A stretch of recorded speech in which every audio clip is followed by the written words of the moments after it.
Hi friends, இன்றைக்கி பார்த்தீங்கன்னா பருப்பு மஞ்சள் பூசணிக்காய் போட்டு ஒரு கூட்டு செஞ்சிடலாம். அதுக்கு 1/4 கப்பு பருப்பு, 1 கப் அளவுக்கு பூசணிக்காய், ஒரு 2 சின்ன தக்காளி, மஞ்சத்தூள் 1/2 டீஸ்பூன், மிளகாத்தூள் 1 டீஸ்பூனு, உப்பு தேவையான அளவு, 2 பச்சை மிளகா கட் பண்ணி போட்டு நல்ல ஒரு விசில் விட்டு வேக வச்சு எடுத்துக்கலாம்.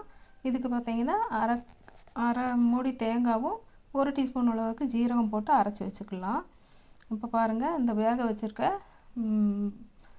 காயும் பருப்பும் வந்து ஒரு மண்சட்டியில் மாற்றிட்டு நம்ம அரைச்சி வச்சுருக்க தேங்காய் வந்து இதில் ஊற்றி அப்படியே மூடி வச்சு ஒரு கொதி வந்த உடனே தாளிச்சுக்கலாம்.